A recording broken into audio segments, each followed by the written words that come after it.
ये हमारा फैसला है कि जब भी रास्ता खुलता है, रास्ता खुलने के बाद हम अपना तामझाम इकट्ठा करेंगे, सामान इकट्ठा करेंगे।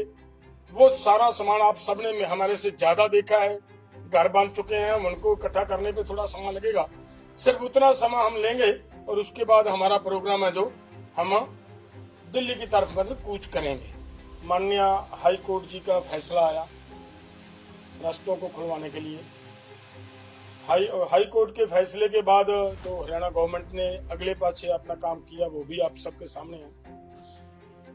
उसके साथ साथ एक इशू है कि जो हमारा नौजवान नवदीप जलवेड़ा जेल में बंद है, उसको रिहा करवाने के लिए हमारा प्रोग्राम दिया हुआ है 17 और 18 जुलाई का। वो एज इट इज जारी है जब तक सरकार उन्हें रिहा नहीं करती। अगर सरकार उनको रिहा कर देती है तो फिर कोई किसी तरह का मतलब वहां पे जाकर प्रोटेस्ट करने की कोई मतलब नहीं होता।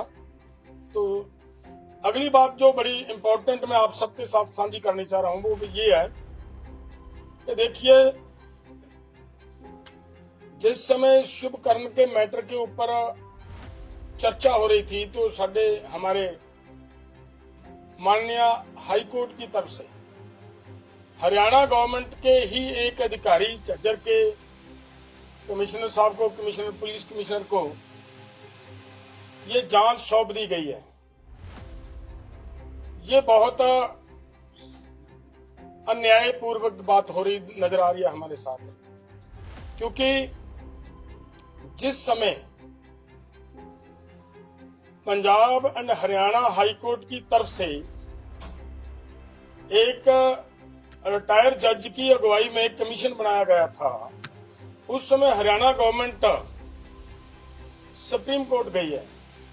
वहां जाकर उन्होंने जो बात कही है वो बड़ी समझने वाली है। वहां पे ये कहा है कि इस जांच को रोका जाए। अगर ऐसी जांच होगी तो फिर पुलिस का जो मनोबल है वो गिरेगा। सेकंड बात उन्होंने ये बात कही, बड़ी डेंजरस बात है। उन्होंने ये कहा कि अगर ऐसी इन्वेस्टिगेशन होती है तो फिर आगे से पुलिस किसी तरह की फायरिंग करने से हिचकिचाएगी। इसका मतलब क्लियर हो गया कि फायरिंग भी उन्होंने की, हमारे किसान जख्मी किए, हमारा एक किसान शहीद किया, लेकिन उसकी इन्वेस्टिगेशन भी ना हो पाए ठीक ढंग से, उसके लिए वहां तक गए। इसका मतलब क्लियर है कि अपने अधिकारियों के ऊपर शेल्टर करने का पूरा प्रयास किया, शेल्टर देने का हरियाणा गवर्नमेंट की तरफ से। अगर ऐसा है तो फिर उसी हरियाणा गवर्नमेंट के किसी अधिकारी को इन्वेस्टिगेशन देना, तो ये समझ में नहीं आ रहा कि कैसे हो रहा है। वहां से इंसाफ मिलने की उम्मीद नहीं बचती हमारे लोगों को। हमारी अपील है, हमारा निवेदन है कि माननीय हाई कोर्ट इस बात के ऊपर पुनः विचार करे। उन लोगों को वो इन्वेस्टिगेशन देना उचित नहीं है, जो हमारा मानना है। दूसरी बात, एक बात और है कि रास्ता खुलवाने के मामले में मानयोग सुप्रीम कोर्ट ने ये कहा, हाई कोर्ट ने ये कहा कि ये रास्ता हरियाणा गवर्नमेंट तुरंत खोले विद इन वीक, और उसके बाद हरियाणा गवर्नमेंट तो सुप्रीम कोर्ट में जाती है। तो इसका अर्थ ये निकलता है, स्पष्ट हो गया, हमने पहले भी ये कही थी बात, कि रास्ता किसानों ने ना रोका था, ना रास्ता रोकने की कोई हमारी भावना थी, लेकिन हम तो दिल्ली के लिए निकले थे।